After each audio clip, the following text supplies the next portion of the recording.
MMK nanawagan sa isyu ng pag-ampon dahil sa Maguwad siblings. Alright.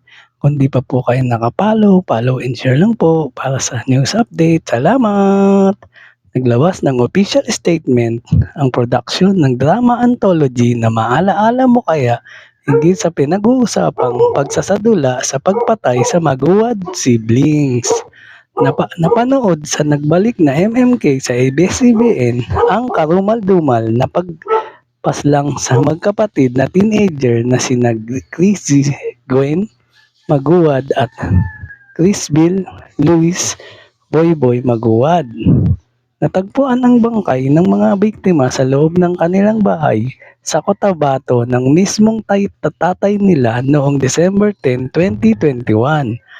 Ang two-part episode ng MMK na pinamagatang The Silent House ay pinagbidahan nina Dimples Romano, Joem Bascon, Criza Taa, Miguel Vergara at Karina Bautista. Base sa ulat, nagtamo sina Crisel Gwen, 18 at Chris Luis, 16 ng napakaraming saksak sa katawan.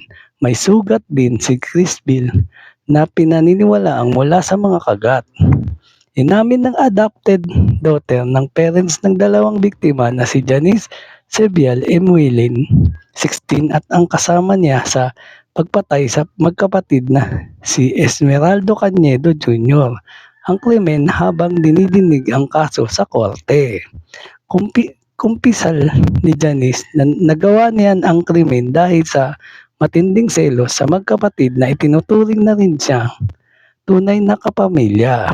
Dahil sa nakakabahalang kwento ito, naging mainit na topic sa social media ang issue ng pag-aampon.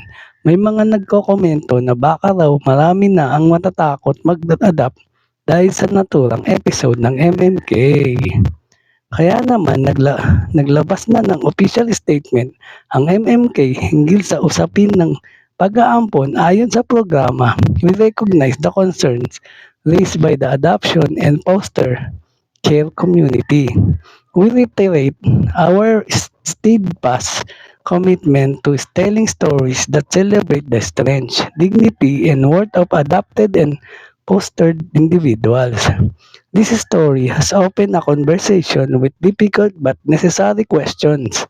It is a painful and great tragedy.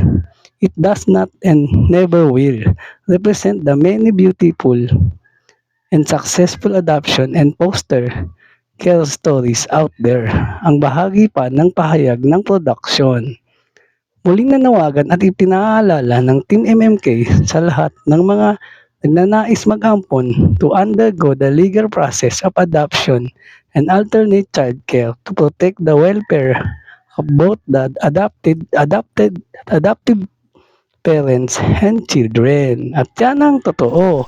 Alright. Thank you for watching po. Follow for more video. Salamat!